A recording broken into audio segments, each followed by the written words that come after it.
Hello friends, beat forest officer പരീക്ഷ എഴുതുന്ന നമ്മുടെ കൂട്ടുകാർക്ക് വേണ്ടിയുള്ള ഷുഗർ ഷോട്ട് കറണ്ട് അഫയേഴ്സിൻ്റെ രണ്ടാമത്തെ ക്ലാസ്സാണ് നമ്മളിന്ന് സ്റ്റാർട്ട് ചെയ്യാൻ പോകുന്നത്.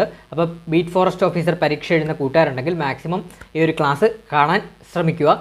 കറണ്ട് അഫയേഴ്സിൻ്റെ ക്ലാസ്സാണ്. അപ്പോൾ ചാനൽ ആദ്യമായിട്ട് കാണുന്ന കൂട്ടുകാരുണ്ടെങ്കിൽ മാക്സിമം ഒന്ന് സബ്സ്ക്രൈബ് ചെയ്തിട്ട് തന്നെ ഒന്ന് കാണാനൊന്ന് ശ്രമിക്കണേ. അപ്പോൾ നമുക്ക് ക്ലാസ്സിലോട്ട് കടക്കാം. ആദ്യത്തെ ചോദ്യം, 2025 49ാമത് വയലാർ പുരസ്കാര ജേതാവാരാണ്? ഇ സന്തോഷ് കുമാർ ആണ് കേട്ടോ. അപ്പോൾ പഠിച്ചു വെച്ചോളൂ. ഉറപ്പായിട്ടും പരീക്ഷയ്ക്ക് ഒരു മാർക്ക് പ്രതീക്ഷിക്കാവുന്ന കറണ്ട് അഫെയർ പാർട്ടിൽ നിന്നുള്ളൊരു ചോദ്യമാണ്. 2025 49ാമത് വയലാർ പുരസ്കാര ജേതാവാരാണ്? ഇ സന്തോഷ് കുമാർ ആണ്. കൃതി ഏതാണ്? തപോമയുടെ അച്ഛൻ എന്ന് പറഞ്ഞ നോവലിനാണ് ഇ സന്തോഷ് കുമാറിന് 49ാമത് വയലാർ പുരസ്കാരം ലഭിച്ചത്. ഇത് നമുക്ക് വളരെ എളുപ്പത്തിൽ തന്നെ കണക്ട് ചെയ്യാം. കാരണം നമുക്ക് വയലിൽ കൂടെയൊക്കെ, ഞാൻ ഓൾറെഡി പറഞ്ഞിട്ടുള്ളതാണ്, നമ്മൾ വയലിൽ കൂടെയൊക്കെ നടക്കുമ്പോൾ എന്താണ് നമുക്കൊരു സന്തോഷം കിട്ടത്തില്ലേ? അത് വെച്ച് കണക്ട് ചെയ്തോണം. വയലിൽ ഈ 2025 ഈ കാലഘട്ടത്തിലൊക്കെ, ഇപ്പോൾ ജെന്നിസെഡ് കാലഘട്ടമല്ലേ, ഈ കാലഘട്ടത്തിലൊക്കെ നമുക്ക് എന്താണ് പഴയ നൊസ്റ്റാൾജിയൊക്കെ ഫീൽ ചെയ്യണമെങ്കിൽ നമ്മൾ വയലിൽ കൂടെയൊക്കെ നടന്നു കഴിയുമ്പോൾ നമുക്ക് എന്താണ് ഒരു സന്തോഷം കിട്ടത്തില്ലേ? ആ പഴയ ഒരു വൈബിലോട്ട് പോകത്തില്ലേ? ഇപ്പോൾ എല്ലാം ഡെവലപ്ഡായി മാറിയുകൊണ്ട് വയലുകളൊക്കെ കുറഞ്ഞു വരുമല്ലേ. അപ്പോൾ നമ്മുടെ ഈ പരീക്ഷ എഴുതുന്ന കൂട്ടുകാർ 90s ഉള്ള കൂട്ടുകാരായിരിക്കുമല്ലോ. അപ്പോൾ ആ കൂട്ടുകാർ കുറച്ചുകൂടെ റിലേറ്റ് ചെയ്യാൻ പറ്റും. നമ്മൾ ഈ വയലിൽ കൂടെ ഒക്കെ നടക്കുമ്പോൾ നമുക്കൊരു പ്രത്യേക ഒരു നൊസ്റ്റാൾജിയ കാര്യങ്ങളൊക്കെ ഫീൽ ചെയ്യും. അപ്പോൾ നമുക്ക് എന്താണ് ഒരു സന്തോഷം വരും. അത് വെച്ച് കണക്ട് ചെയ്തോളൂ. 2025 49ാമത് വയലാർ പുരസ്കാര ജേതാവാരാണ്? ഇ സന്തോഷ് കുമാറാണ്. കൃതി ഏതാണ്? തപോമയുടെ അച്ഛൻ. അപ്പം നമ്മൾ 49ാമത്തെ വയലാർ പുരസ്കാരം വളരെ എളുപ്പത്തിൽ തന്നെ പഠിച്ചു. ഇനി 48ാമതോടെ ഒന്ന് അറിഞ്ഞു വെക്കണം, ചിലപ്പം പരീക്ഷയ്ക്ക് ചോദിച്ചാലോ. അപ്പം അതായത് 48ാമത് വയലാർ പുരസ്കാരം, അതായത് 2024 വയലാർ അവാർഡ് ലഭിച്ചതാർക്കാണ്? അശോകൻ ചരുവിലിനാണ് കേട്ടോ. അശോകൻ ചരുവിലിനാണ്. അതെവിടെയാണ്? കാട്ടൂർ കടവ് എന്ന് പറഞ്ഞ നോവലിനാണ് കേട്ടോ. കൃതി ഏതാണ്? കാട്ടൂർ കടവ് എന്ന് പറഞ്ഞ നോവലിനാണ് കേട്ടോ. അപ്പം ഈ നമുക്കറിയാം ഈ കാട്ടൂർ കടവ് എന്നൊക്കെ പറഞ്ഞിടത്തൊക്കെ അല്ലേ നമുക്ക് ചരിവും കാര്യങ്ങളും ഒക്കെ വരുന്നത്. അത് വെച്ച് കണക്ട് ചെയ്തോണം. അശോകൻ ചരുവിലിൻ്റെ നോവലാണ് കാട്ടൂർ കടവ് കേട്ടോ. അപ്പോൾ പഠിച്ചു വെച്ചോളും. 2024 വയലാർ പുരസ്കാര ജേതാവാരാണ്? അശോകൻ ചരുവിൽ കാട്ടൂർ കടവ്. ഞാൻ ഒന്നുകൂടെ ഒരുമിച്ചങ്ങ് പറയാം. 2025 49ാമത് വയലാർ പുരസ്കാര ജേതാവ് ഇ സന്തോഷ് കുമാർ. കൃതി തപോമയുടെ അച്ഛൻ. 2024 വയലാർ പുരസ്കാരം അഥവാ 48ാമത് വയലാർ പുരസ്കാര ജേതാവ് അശോകൻ ചരുവിൽ. കൃതി കാട്ടൂർ കടവ്. ഇനി അടുത്ത നമ്മൾ പഠിക്കാൻ പോകുന്നത് എഴുത്തച്ഛൻ പുരസ്കാരമാണ്. 2025 എഴുത്തച്ഛൻ പുരസ്കാര ജേതാവ് KG ശങ്കരപിള്ളയാണ് കേട്ടോ. KG ശങ്കരപിള്ള. നമുക്കറിയാം കേരളത്തിലെ ഏറ്റവും വലിയ സാഹിത്യ പുരസ്കാരമാണ് എഴുത്തച്ഛൻ പുരസ്കാരം. അതായത് നമ്മുടെ എന്താണ് സാഹിത്യത്തിലുള്ള സമഗ്ര സംഭാവനയ്ക്ക് നൽകുന്ന പുരസ്കാരമാണ് എഴുത്തച്ഛൻ പുരസ്കാരം. അപ്പോൾ പഠിച്ചു വെച്ചോളൂ. 2025 എഴുത്തച്ഛൻ പുരസ്കാര ജേതാവാരാണ്? KG ശങ്കരപിള്ള. അപ്പോൾ അതേ വെച്ച് തന്നെ കണക്ട് ചെയ്തോളൂ. 2024 എഴുത്തച്ഛൻ പുരസ്കാരം NS മാധവനാണ് കേട്ടോ. 2024 എഴുത്തച്ഛൻ പുരസ്കാര ജേതാവ് NS മാധവനാണ്. ഇത് രണ്ടും വളരെ ഇമ്പോർട്ടൻ്റ് ആണ്. പഠിച്ചു വെക്കുക, പരീക്ഷയ്ക്ക് ചോദിക്കും. അപ്പോൾ ഒന്നുകൂടെ ഞാൻ പറയാം. 2024 എഴുത്തച്ഛൻ പുരസ്കാര ജേതാവ് NS മാധവനും 2025 എഴുത്തച്ഛൻ പുരസ്കാര ജേതാവ് KG ശങ്കരപിള്ളയുമാണ്. ക്ലിയർ ആക്കി പഠിച്ചു പോണേ. അടുത്ത ചോദ്യം, 59ാമത് ജ്ഞാനപീഠ പുരസ്കാരം 2024 ജേതാവാരാണ്? വിനോദ് കുമാർ ശുക്ലയാണ് കേട്ടോ. വിനോദ് കുമാർ ശുക്ലയാണ്. ആ പേര് കേൾക്കുമ്പോഴേ അറിയാം. വിനോദ് കുമാർ ശുക്ല എന്നൊക്കെ പറഞ്ഞ എന്താണ് ഹിന്ദിക്കാർക്ക് വരുന്ന പേരല്ലേ. അപ്പോൾ അതുകൊണ്ട് തന്നെ അദ്ദേഹം ഒരു ഹിന്ദി എഴുത്തുകാരനാണ്. അതുപോലെ തന്നെ ഛത്തീസ്ഗഡ് സ്വദേശിയാണ് കേട്ടോ. അപ്പോൾ പഠിച്ചു വെച്ചോളൂ, പരീക്ഷയ്ക്ക് ചോദിക്കും. 59ാമത് ജ്ഞാനപീഠ പുരസ്കാരം 2024 ലഭിച്ചത് ആർക്കാണ്? വിനോദ് കുമാർ ശുക്ലയ്ക്കാണ് ലഭിച്ചത്. അദ്ദേഹം ഒരു ഹിന്ദി എഴുത്തുകാരനാണ്. അതുപോലെ തന്നെ ഛത്തീസ്ഗഡ് സ്വദേശിയാണ് കേട്ടോ. അപ്പോൾ ഛത്തീസ്ഗഡ് സ്വദേശി ഹിന്ദി എഴുത്തുകാരൻ. സ്റ്റേറ്റ്മെൻ്റ് ഇടയ്ക്ക് ചോദിക്കാൻ സാധ്യത വളരെ കൂടുതലാണ്. അതുകൊണ്ടാണ് നമ്മൾ ഡീറ്റെയിൽ ആയിട്ട് പറയുന്നത്. അടുത്ത ചോദ്യം, 2025 ONV സാഹിത്യ പുരസ്കാര ജേതാവാരാണ്? പ്രഭാവർമ്മയാണ് കേട്ടോ. പഠിച്ചു വെച്ചോളൂ, ഒരു മാർക്ക് ഉറപ്പിക്കാം. 2025 ONV സാഹിത്യ പുരസ്കാരം പ്രഭാവർമ്മ. 2025 ONV സാഹിത്യ പുരസ്കാര ജേതാവാരാണ്? പ്രഭാവർമ്മ. ക്ലിയർ ആണ്. അപ്പോൾ നമുക്ക് അടുത്ത പോയിന്റിലോട്ട് പോവാം. 2025 അന്താരാഷ്ട്ര ബുക്കർ പുരസ്കാര ജേതാവ് ബാനു മുഷ്താഖ്. സ്ഥിരമായിട്ട് ഇപ്പോൾ നടക്കുന്ന പരീക്ഷകളിൽ ചോദിക്കുന്ന ഒരു ചോദ്യമാണ്. അന്താരാഷ്ട്ര ബുക്കർ പ്രൈസ് ജേതാവ് ആരാണെന്നുള്ള സ്ഥിരമായിട്ട് ചോദിക്കുന്നതാണ്. അപ്പോൾ ബാനു മുഷ്താഖാണ് കേട്ടോ. കൃതി ഒന്ന് പഠിച്ചു വെക്കണം. ഹാർട്ട് ലാമ്പാണ് കൃതി വരുന്നത് കേട്ടോ. ഹാർട്ട് ലാമ്പാണ് കൃതി. ഈ ബാനു മുഷ്താഖ് എന്ന് പറഞ്ഞവർ എന്താണ് കന്നഡ എഴുത്തുകാരിയാണ് ഈ ബാനു മുഷ്താഖ്. അതുപോലെ തന്നെ ഈ ബാനു മുഷ്താഖിൻ്റെ ഹാർട്ട് ലാമ്പ് ട്രാൻസ്ലേറ്റ് ചെയ്തത് അഥവാ പരിഭാഷ ചെയ്തത് ദീപ ബസ്തിയാണ് കേട്ടോ. ഇത്രയും പോയിന്റ്സ് സ്റ്റേറ്റ്മെൻ്റ് ആയിട്ട് പരീക്ഷയ്ക്ക് ചോദിക്കാം. ഒരു 95% ചാൻസ് കൂടുതലാണ്. അപ്പം ഇത് എല്ലാം കണക്ട് ചെയ്തങ്ങ് പഠിച്ചു വെച്ചണം. ഞാൻ ഒന്നുകൂടെ പറയാം. 2025 അന്താരാഷ്ട്ര ബുക്കർ പുരസ്കാര ജേതാവാരാണ്? ബാനു മുഷ്താഖാണ്. ബാനു മുഷ്താഖാണ്. അന്താരാഷ്ട്ര ബുക്കർ പുരസ്കാരം 2025 വിജയി ആരാണ്? ബാനു മുഷ്താഖാണ്. കൃതി ഏതാണ്? ഹാർട്ട് ലാമ്പാണ്. കൃതി ഹാർട്ട് ലാമ്പാണ്. അതുപോലെ തന്നെ കന്നഡ എഴുത്തുകാരിയാണ് ബാനു മുഷ്താഖ്. കന്നഡ എഴുത്തുകാരിയാണ്. അതുപോലെ തന്നെ നമ്മുടെ ഈ ഹാർട്ട് ലാമ്പ് എന്ന് പറഞ്ഞ കൃതി പരിഭാഷ ചെയ്തത് അഥവാ ട്രാൻസ്ലേറ്റ് ചെയ്ത് തർജിമ ചെയ്ത ആരാണ്? ദീപ ബസ്തിയാണ്. ദീപ ബസ്തിയാണ്. ഇത്രയും പോയിന്റ്സ് എന്തായാലും പരീക്ഷയ്ക്ക് ഒരു 95% ചോദിക്കാൻ സാധ്യത വളരെ കൂടുതലാണ്. അപ്പോൾ പഠിച്ചങ്ങ് പോകണേ. സ്റ്റേറ്റ്മെൻ്റ് ആയിട്ടൊക്കെ ചോദിക്കാൻ സാധ്യത വളരെ കൂടുതലാണ്. അടുത്തത് 2024 കേരള സാഹിത്യ അവാർഡുകളാണ്. 2024 കേരള സാഹിത്യ അവാർഡുകൾ ഏതൊക്കെയാണെന്ന് നോക്കാം. നോവൽ വിഭാഗത്തിൽ ലഭിച്ചത് GR ഇന്ദുഗോപനാണ്. നോവൽ ഏതാണ്?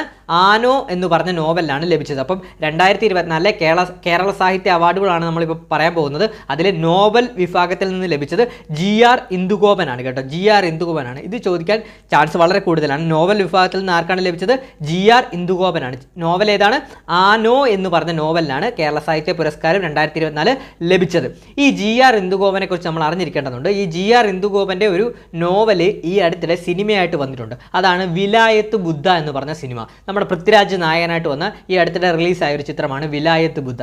ആ വിലായത്ത് ബുദ്ധ ഈ GR ഇന്ദുഗോപൻ്റെ വിലായത്ത് ബുദ്ധ എന്ന് പറഞ്ഞ നോവലിനെ ആസ്പദമാക്കി ഇറക്കിയ സിനിമയാണ് കേട്ടോ. അപ്പോൾ പരീക്ഷയ്ക്ക് ചോദിക്കാൻ സാധ്യത വളരെ കൂടുതലാണ്. അതൊന്ന് അറിഞ്ഞിരിക്കണം കേട്ടോ. അപ്പോൾ 2024 കേരള സാഹിത്യ അവാർഡിലെ നോവൽ വിഭാഗത്തിൽ നിന്ന് പുരസ്കാരം ലഭിച്ചത് GR ഇന്ദുഗോപൻ ആനോ എന്ന് പറഞ്ഞ നോവലിലാണ്. അടുത്തത് കവിത വിഭാഗത്തിൽ നിന്ന് ലഭിച്ചത് അനിത തമ്പിക്കാണ്. മുരിങ്ങ വാഴ കറിവേപ്പ് എന്ന് പറഞ്ഞ കവിതയ്ക്കാണ് കേട്ടോ. അപ്പോൾ അതൊക്കെ പരീക്ഷയ്ക്ക് ചോദിക്കാം. പഠിച്ചു വെച്ചോളൂ. അപ്പോൾ എന്താണ് 2024 കേരള സാഹിത്യ അവാർഡിലെ കവിതാ വിഭാഗത്തിലെ പുരസ്കാരം ലഭിച്ചത് ആർക്കാണ്? അനിത തമ്പിക്കാണ്. ഏതാണ് കവിതാ സമാഹാരം? മുരിങ്ങ വാഴ കറിവേപ്പ് കേട്ടോ. മുരിങ്ങ വാഴ കറിവേപ്പ്. അടുത്തത് ചെറുകഥ വിഭാഗത്തിൽ നിന്ന് ലഭിച്ചത് വി ഷിനിലാലിനാണ്. PYQ ആണ് ചോദിച്ചിട്ടുള്ളതാണ്. 2024 കേരള സാഹിത്യ അവാർഡിലെ ചെറുകഥാ വിഭാഗത്തിൽ നിന്ന് പുരസ്കാര വിജയി ആരാണ്? ജേതാവാരാണ്? വി ഷിനിലാലാണ്. അപ്പോൾ ചെറുകഥയല്ലേ. അപ്പോൾ അതിൻ്റെ ഒരു കൃതി എന്ന് പറഞ്ഞാൽ ഗരിസപ്പ അരുവി അഥവാ ഒരു ജലയാത്ര എന്ന് പറഞ്ഞ ചെറുകഥയ്ക്കാണ് കേട്ടോ. അപ്പോൾ ഗരിസപ്പ അരുവി അഥവാ ഒരു ജലയാത്ര എന്ന് പറഞ്ഞ ചെറുകഥയ്ക്കാണ് വി ഷിനിലാലിന് 2024 കേരള സാഹിത്യ പുരസ്കാരം ലഭിച്ചത്. ഇനി നമ്മൾ കേരള സാഹിത്യത്തെ ഇത്രയും അറിഞ്ഞിരിക്കണം. അതുപോലെ തന്നെ ഇനി കേന്ദ്ര സാഹിത്യ അവാർഡാണ്. 2024 കേന്ദ്ര സാഹിത്യ അവാർഡ് 2025 കൊടുത്തത്. അപ്പോൾ അത് നമ്മൾ അന്ന് പഠിച്ചിരിക്കേണ്ടതായിട്ടുണ്ട്. അപ്പോൾ പഠിച്ചു വെച്ചോളൂ. പരീക്ഷയ്ക്ക് ചോദിക്കും. മലയാള വിഭാഗത്തിൽ അവാർഡ് ലഭിച്ചത് ആർക്കാണെന്ന്? കെ ജയകുമാറിനാണ്. അപ്പോൾ 2024 കേന്ദ്ര സാഹിത്യ പുരസ്കാരത്തിലെ മലയാള വിഭാഗത്തിൽ അവാർഡ് ലഭിച്ചത് ആർക്കാണ്? കെ ജയകുമാറിന്. കൃതി എന്ന് പറഞ്ഞാൽ പിങ്കളകേശിനി എന്ന് പറഞ്ഞ കൃതിയാണ് കേട്ടോ. കൃതി ഏതാണ്? പിങ്കളകേശിനിയാണ്. ഈ കെ ജയകുമാർ കവിയും അതുപോലെ തന്നെ മുൻ ചീഫ് സെക്രട്ടറി ഒക്കെ ആയിരുന്ന ഒരു വ്യക്തിയാണ്. അപ്പോൾ കവിയും മുൻ ചീഫ് സെക്രട്ടറിയുമായിട്ടുള്ള വ്യക്തിയായിരുന്നു കെ ജയകുമാർ. ഇവിടെയും നമുക്ക് സ്റ്റേറ്റ്മെൻ്റ് ആയിട്ട് പരീക്ഷയ്ക്ക് ചോദിക്കാൻ സാധ്യത വളരെ കൂടുതലാണ് കേട്ടോ. അപ്പോൾ പഠിച്ചു വെച്ചോളൂ. 2024 കേന്ദ്ര സാഹിത്യ അവാർഡിൽ മലയാളം വിഭാഗത്തിൽ അവാർഡ് ലഭിച്ചത് ആർക്കാണ്? കെ ജയകുമാറിനാണ്. കെ ജയകുമാർ കവിയും മുൻ ചീഫ് സെക്രട്ടറിയുമായിരുന്നു. കൃതി ഏതാണ്? പിങ്കളകേശിനി. അടുത്തത് 2024 യുവ പുരസ്കാരം. കേന്ദ്ര സാഹിത്യ പുരസ്കാരത്തിലെ യുവ പുരസ്കാരം 2025 ലഭിച്ചത് ആർക്കാണ്? അഖിൽ പി ധർമ്മജനാണ്. ഈ അഖിൽ പി ധർമ്മജൻ്റെ കാര്യം എടുത്ത് പറയേണ്ട കാര്യമില്ല. നമുക്ക് എല്ലാവർക്കും അറിയാവുന്ന ഒരു പേര് തന്നെയാണ് അഖിൽ പി ധർമ്മജൻ. അദ്ദേഹം ഫേമസ് ആയത് റാം കെയർ ഓഫ് ആനന്ദി എന്ന് പറഞ്ഞ നോവലിനാണ് കേട്ടോ. അപ്പം മലയാള വിഭാഗത്തിലെ യുവ പുരസ്കാരം 2025 ലഭിച്ചത് ആർക്കാണ്? അഖിൽ പി ധർമ്മജനാണ്. കൃതി ഏതാണ്? നോവൽ ഏതാണ്? Ram care of Anandi.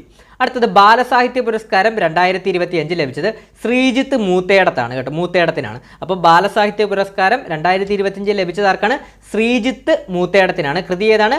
പെൻഗിനുകളുടെ വൻകരയിൽ എന്ന് പറഞ്ഞ കൃതിക്കാണ് ബാലസാഹിത്യ പുരസ്കാരം 2025 ശ്രീജിത്ത് മൂത്തേടത്തിന് ലഭിച്ചത്. ഇനി നമ്മൾ അടുത്തൊരു പരീക്ഷയ്ക്ക് ചോദിക്കാൻ സാധ്യതയുള്ള കുറേ അവാർഡുകളാണ്. ഇപ്പം 2025 മുണ്ടശ്ശേരി സ്മാരക പുരസ്കാരം ലഭിച്ചത് NS മാധവനാണ്. കൃതി ഹിഗ്വിറ്റ എന്ന് പറഞ്ഞ കൃതിക്കാണ്. ഹിഗ്വിറ്റ എന്ന് പറഞ്ഞ കൃതിക്കാണ്. അപ്പോൾ പഠിച്ചു വെച്ചോളൂ. 2025 മുണ്ടശ്ശേരി സ്മാരക പുരസ്കാര ജേതാവാരാണ്? NS മാധവനാണ്. കൃതി ഏതാണ്? ഹിഗ്വിറ്റ. അടുത്തത് 2025 ചെറുകാട് സ്മാരക പുരസ്കാര ജേതാവാരാണ്? ഏഴാച്ചേരി രാമചന്ദ്രൻ. 2025 ചെറുകാട് സ്മാരക പുരസ്കാര ജേതാവ് ഏഴാച്ചേരി രാമചന്ദ്രനാണ്. അടുത്തത് സ്വദേശ് സമ്മാൻ ദേശീയ പുരസ്കാരം നേടിയ കേരള സർക്കാർ സ്ഥാപനം ഏതാണ്? KSFE ആണ് കേട്ടോ. പഠിച്ചു വെച്ചോളൂ. സ്വദേശ് സമ്മാൻ ദേശീയ പുരസ്കാരം നേടിയ കേരള സർക്കാർ സ്ഥാപനം ഏതാണ്? KSFE ആണ്. അടുത്തത് 2023 JC ഡാനിയൽ പുരസ്കാര ജേതാവ് ആരാണ്? ഷാജി N കരുൺ ആണ്. അപ്പോൾ JC ഡാനിയൽ പുരസ്കാരം അവസാനമായിട്ട് നൽകിയത് 2023 അപ്പോൾ അത് ലഭിച്ചത് ഷാജി N കരുൺ ആണ്. PYQ ആണ്. ഇനി നമുക്ക് പുരസ്കാരങ്ങളൊന്ന് നോക്കാം. 55ാമത് കേരള ചലച്ചിത്ര പുരസ്കാരം നമ്മൾ ഡീറ്റെയിൽ ആയിട്ട് പറഞ്ഞതാണ്. അന്നപ്പോൾ ഞാൻ ഒന്നുകൂടെ ഒന്ന് റിവൈസ് ചെയ്യുവാണ്. 55ാമത് കേരള ചലച്ചിത്ര പുരസ്കാരം മികച്ച ചിത്രം ഏതാണ്? മഞ്ഞുമൽ ബോയ്സ് ആണ് മികച്ച ചിത്രമായിട്ട് തിരഞ്ഞെടുത്തത്. മികച്ച നടൻ മമ്മൂട്ടിയാണ്. ചിത്രം ഏതാണ്? ഭ്രമയുഗമാണ്. മികച്ച നടി ഷംല ഹംസയാണ്. ചിത്രം ഏതാണ്? ഫെമിനിച്ചി ഫാത്തിമയാണ്. മികച്ച സംവിധായകൻ ചിദംബരമാണ്. ചിത്രം ഏതാണ്? മഞ്ഞുമ്മൽ ബോയ്സ് ആണ്. മികച്ച ജനപ്രിയ ചിത്രം പ്രേമലുവാണ്. മികച്ച രണ്ടാമത്തെ ചിത്രമായിട്ട് തിരഞ്ഞെടുത്തത് ഫെമിനിച്ചി ഫാത്തിമയാണ് കേട്ടോ. മികച്ച നവാഗത സംവിധായകനായിട്ട് തിരഞ്ഞെടുത്തത് ഫാസിൽ മുഹമ്മദ് ആണ്. ചിത്രം ഏതാണ്? ഫെമിനിച്ചി ഫാത്തിമ. അപ്പോൾ ഇത്രയും കാര്യങ്ങൾ നിങ്ങളൊന്ന് അറിഞ്ഞിരിക്കണം. അതായത് 55ാമത് കേരള ചലച്ചിത്ര പുരസ്കാരത്തെക്കുറിച്ച് ഇത്രയും കാര്യങ്ങളൊന്ന് ജസ്റ്റ് ഒന്ന് അറിഞ്ഞിരിക്കണം. പരീക്ഷയ്ക്ക് റിവൈസ് ചെയ്യുമ്പോൾ ഇത്രയും അറിഞ്ഞിരിക്കണം. അപ്പം നമുക്കിനി അടുത്തൊരു പുരസ്കാരത്തിലോട്ട് പോകാം. അപ്പോൾ ഇനി നമുക്കിനിപ്പോൾ ഒരുപാട് ടോപ്പിക്സുകൾ കറണ്ട് അഫയേഴ്സിന് ഡിസ്കസ് ചെയ്യാനുണ്ട്. അതുകൊണ്ടാണ് ഞാൻ ഓടിച്ചു പോകുന്നത്. ഇതെല്ലാം നമ്മൾ സെപ്പറേറ്റ് ക്ലാസ്സസ് ചെയ്തിട്ടുള്ളതാണ് കേരള ചലച്ചിത്ര പുരസ്കാരത്തെക്കുറിച്ചൊക്കെയുള്ള. അപ്പോൾ അടുത്തത് നമ്മൾ ഓസ്കാർ പുരസ്കാരമാണ് പറയുന്നത്. 97ാമത് ഓസ്കാർ പുരസ്കാരം 2025. മികച്ച ചിത്രം ഏതാണ്? അനോറയാണ് കേട്ടോ. മികച്ച ചിത്രമായിട്ട് തിരഞ്ഞെടുത്തത് അനോറയാണ്. മികച്ച സംവിധായകൻ ആരാണ്? ഷോൺ ബേക്കർ ആണ്. ചിത്രം ഏതാണ്? അനോറയാണ്. മികച്ച നടനായിട്ട് തിരഞ്ഞെടുത്തത് എഡ്രിയാൻ ബ്രോഡിയാണ് കേട്ടോ തിരഞ്ഞെടുത്തത്. അഡ്രിയാൻ ബ്രോഡിയാണ് തിരഞ്ഞെടുത്തത്. മികച്ച നടി മിക്കി മാഡിസൺ ആണ്. ചിത്രം ഏതാണ്? ചിത്രം അനോറയാണ്. അതുപോലെ തന്നെ മികച്ച ഒറിജിനൽ തിരക്കഥ അനോറയാണ് കേട്ടോ. അപ്പം 97ാമത് ഓസ്കാർ പുരസ്കാരം 2025 ഇത്രയും കാര്യങ്ങൾ അറിഞ്ഞിരിക്കേണ്ടതുണ്ട്. അപ്പോൾ നമ്മൾ പെട്ടെന്നൊരു ക്ലാസ് ആണ്. ഇന്നിപ്പോൾ റിവിഷൻ എന്ന രീതിയിലുള്ള കറണ്ട് അഫെയർ ടോപ്പിക്സുകളാണ് നമ്മൾ ഡിസ്കസ് ചെയ്ത് പോകുന്നത്. അപ്പം വരും ദിവസങ്ങളിൽ തുടർന്നും കറണ്ട് അഫെയർ ക്ലാസ്സസ് വരുന്നതാണ്. അപ്പോൾ മാക്സിമം നമ്മളൊന്ന് സപ്പോർട്ട് ചെയ്യുക. പരീക്ഷയ്ക്ക് മുമ്പ് 10 മാർക്കാണ് BFO പരീക്ഷയ്ക്ക് കറണ്ട് അഫെയർസ് വരുന്നത്. 10ൽ 10ഉം കിട്ടത്തക്ക രീതിയിലുള്ള ക്ലാസ്സുകളായിരിക്കും നിങ്ങൾക്ക് മുമ്പിൽ അവതരിപ്പിക്കുന്നത്. അപ്പോൾ മാക്സിമം ചാനൽ ഒന്ന് സബ്സ്ക്രൈബ് ചെയ്യാത്തവരുണ്ടെങ്കിൽ മാക്സിമം ഒന്ന് സബ്സ്ക്രൈബ് ചെയ്ത് തന്നെ വെക്കുക. വീഡിയോ ഇഷ്ടപ്പെട്ടാൽ ലൈക്ക് ചെയ്യുക. അതുപോലെ തന്നെ അഭിപ്രായങ്ങൾ കമൻറ്റ് ബോക്സിൽ രേഖപ്പെടുത്തുക.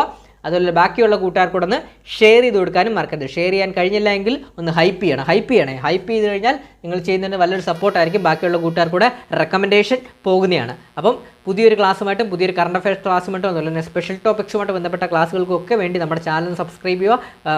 നമ്മുടെ കറണ്ട് അഫയേഴ്സ് കാണണമെന്നുണ്ടെങ്കിൽ കറണ്ട് അഫയേഴ്സ് 2025 ക്ലാസ്സിൽ കയറി കറണ്ട് അഫയേഴ്സ് പ്ലേലിസ്റ്റിൽ കയറി ക്ലാസ്സസ് കാണാൻ സാധിക്കുന്നതാണ്. അപ്പോൾ ഇതുവരെ ക്ലാസ് കണ്ട എല്ലാ കൂട്ടുകാർക്കും താങ്ക് യു ഓൾ.